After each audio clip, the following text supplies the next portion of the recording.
Huh? Huh? Huh?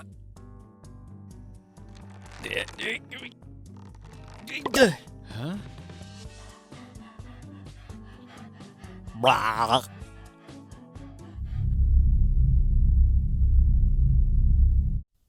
Hey, so I was rummaging through my closet, and I happened to stumble upon my Spectrobes collection.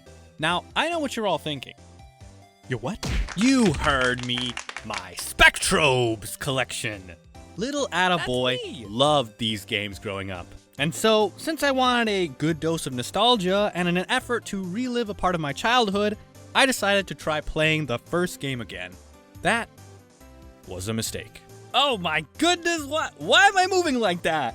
Why are they moving like that? 1 damage? Come on! Wait, no, don't! Is that what it's supposed to look like? Before I talk about the game itself, though, I feel like I should explain what the series is, for those people who are unfamiliar with these games. Spectrobes is an IP owned by Disney, but you probably knew that from the title of this video. Yeah, the very same Disney that is slowly buying up every media franchise on the planet in a bid to slowly take over your eyeballs, and then, probably, the world! The Spectrobes games were published by Disney Interactive Studios, and the first 2 were developed by Jupiter, and the last game by Genki. So, it's the mid-2000s, and Disney is seeing that this little property from Japan called Pokemon makes a ton of money. And I mean a ton. Well, Disney loves money. So they decided that they would make a Pokemon killer so that they could take home all those sweet, sweet Pokebucks.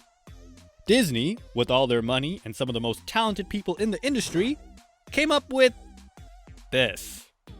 But this isn't actually what the first draft of the Games and Monsters looked like, at least according to Phil Barlow.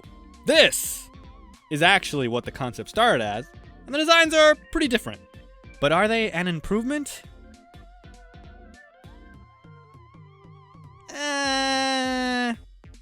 Wait a minute.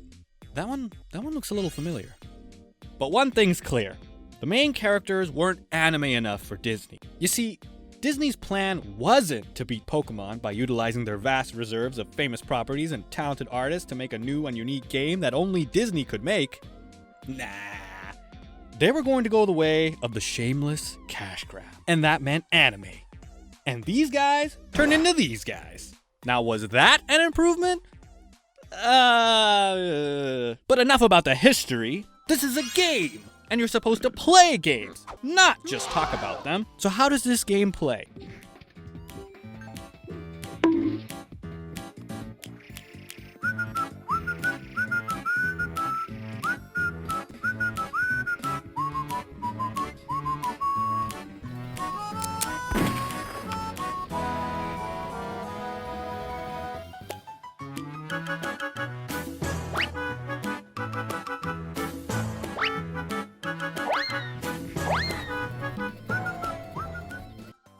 Yeah, not great. Before we delve into the gameplay though, let me set up some of the other parts of the game. First, the story and characters are pretty generic. You play as Rowland, your typical anime boy hero. He's quick to action, a little slow in thinking, and has a heart of gold.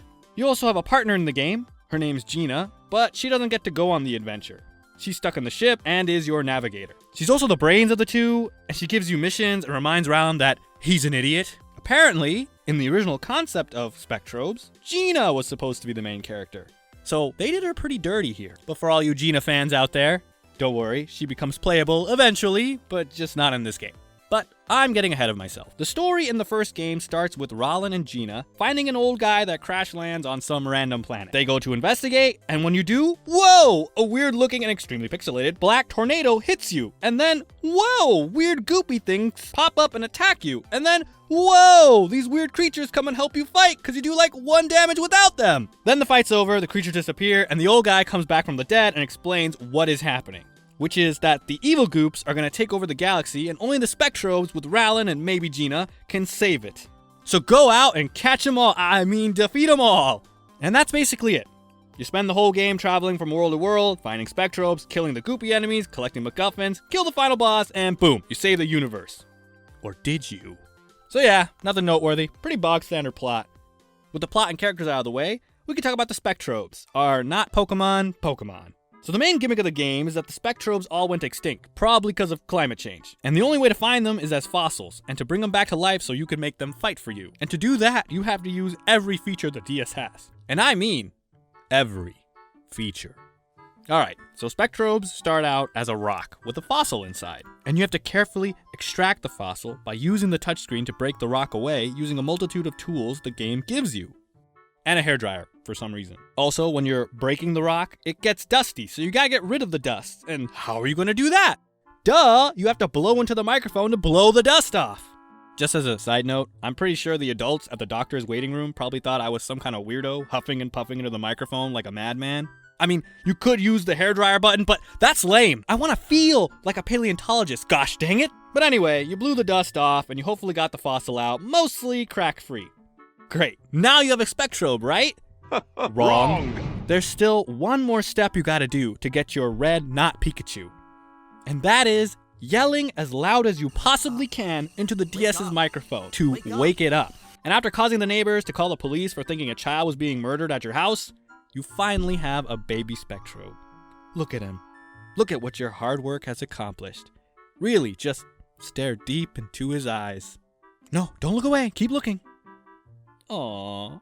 Now you may have noticed that I said baby Spectrobe.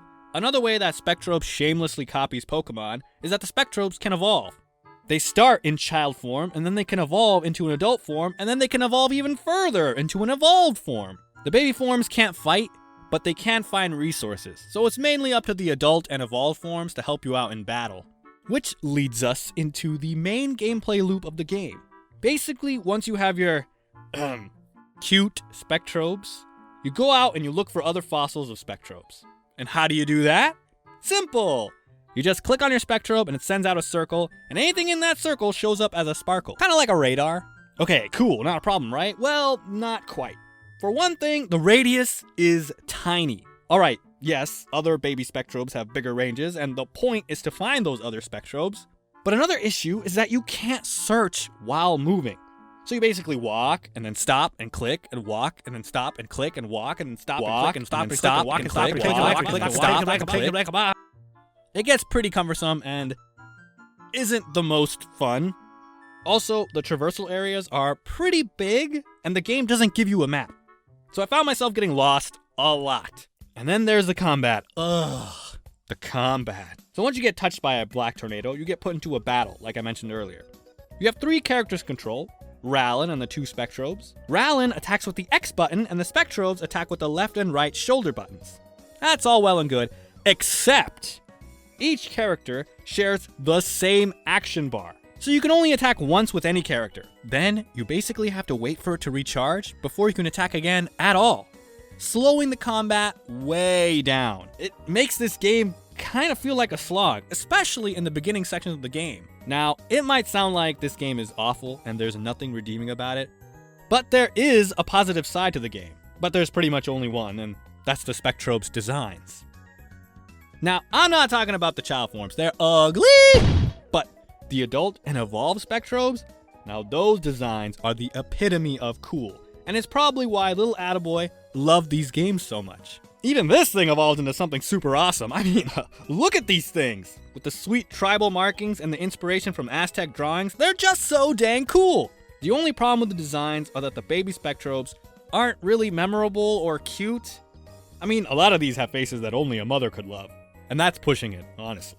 The designs for the evolved version skewed too heavily towards young boys instead of being more broadly appealing. And keeping Gina cooped up in the ship and not a playable character just kind of reinforces who the target audience was. And in my opinion, I think that's probably why these games aren't remembered as much as other Pokemon clones, like Digimon, or I don't know, actually, forget it.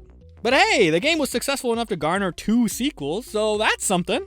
I'll probably also talk about those games, so get subscribed and ring that bell so you can be the first to see when that comes out. But yeah, let me know if anyone else played Spectrobes as a kid. Or hey, maybe this video has gotten you so intrigued that you're on your way to your local GameStop right now to buy a used copy. I'd be happy to read your thoughts in the comments down below. Even though I might sound like I just ripped these games to shreds, I do look back on them fondly. You know, there's actually a lot more to these games that I didn't cover. And hey, if you want to check them out, who knows? Maybe you'll enjoy yourself like little Attaboy did all those years ago, despite the flaws the game might have. And if you like the video, don't forget to like and subscribe. It makes my brain feel good when I see numbers get bigger. And with that, I'll see you guys in the next one. Peace.